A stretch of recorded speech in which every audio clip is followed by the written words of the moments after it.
This weekend marks 30 years since the city of Berlin was reunited. The Berlin Wall marked the ideological divide in Berlin, with communism ruling the east and democracy to the west. The wall stood for 28 years as a reminder of the Cold War between the U.S. and the Soviet Union. The announcement that the wall would fall was released on November 9th, 1989. That night, thousands of people arrived at the wall to celebrate. CBS News Radio spoke with Dan Rather about his reporting as part of a series called Tearing the Wall Down. Here's what he had to say. What a feeling. And as a journalist, I'm thinking to myself, I never really believed this was going to happen in my lifetime.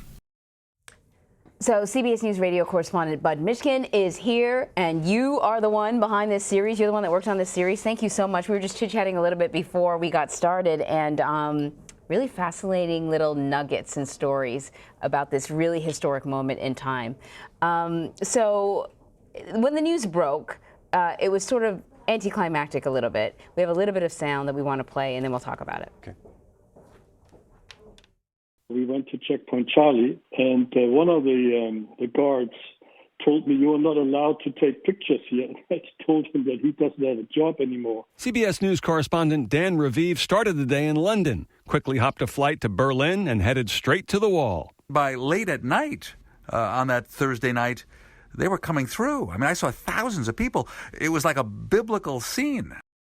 So explain what it was like for reporters, because as you were sort of telling us a little bit, the announcement came out, it was a little anticlimactic, and so there was sort of a slow build-up to the images that we're used to seeing. Right, this was not a bold pronouncement. Mikhail Gorbachev saying, "I am going to tear down the wall." Right. You know, the famous line from President Reagan a couple of years previous, you know, "Mr. Gorbachev, tear down this wall." It happened at a press conference, and an official was reading from a statement. And all of a sudden he said, "We're going to ease travel restrictions." And someone said, "Is that true at the Berlin Wall too?" And he said, essentially, "I don't see why not." And so all of a sudden, kind of chaos at the press conference. And as some of the CBS News correspondents like Dan Raviv and Alan Pizzi told me, well, Dan Raviv was still in London, Pizzi was at the press conference, and they headed out. And they went to the wall, where it was eerily quiet initially. But as the evening went on, they realized something historic was going on. Yeah, even the guards didn't know. Well, that's right. The voice you heard was Kurt Höfler, who is now retired CBS News cameraman in Germany, and with a good sense of humor. And he said, as you heard, like, he started taking video, and in the old days, you just would not do that. But the old days were gone, and they stopped just like that. Everyone that I spoke to, Alan Pizzi, Dan Raviv, Kurt Höfler, his son Thorsten, who's now a CBS News cameraman in Germany, Dan Rather, there are big stories, and then there are big stories. And this one, everybody was clear that they knew this was historic, and they could not even be dispassionate. As Dan Rather, who covered thousands of stories, you know, you come to as a reporter, come to a story, you have to be dispassionate about it.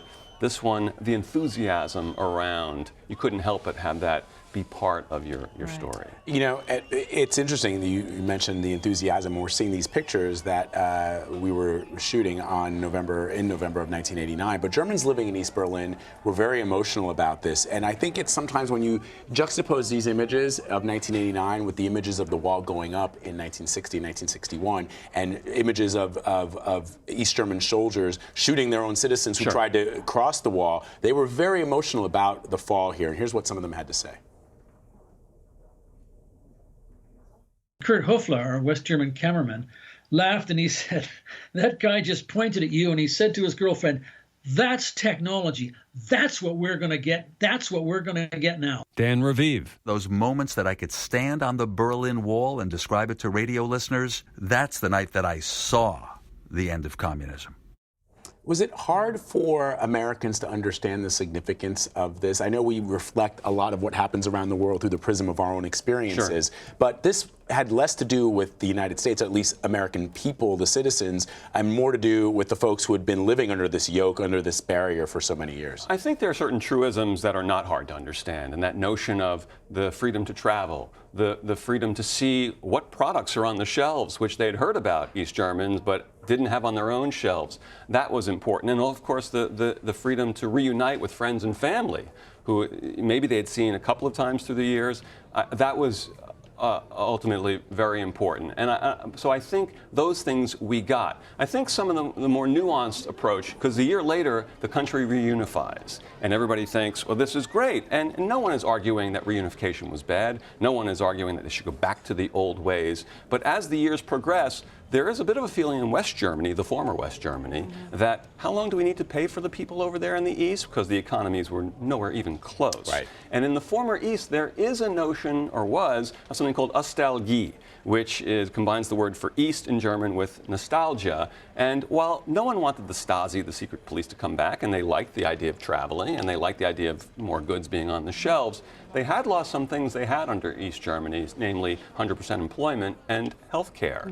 And so, and some businesses, manufacturing jobs left. And so the truth was, so there was a little bit of a nostalgia for how they had it under East Germany, as in, was all of our country all bad? I'm not saying they wanted to go back to the old ways, but it wasn't just a slam dunk, this is great, there are no problems. So now, like any country, unified or otherwise, they have some really subtle problems that they deal with. Maybe that comes with reunification. Is that why Berlin's wanting to preserve the wall now? Well, that's the irony.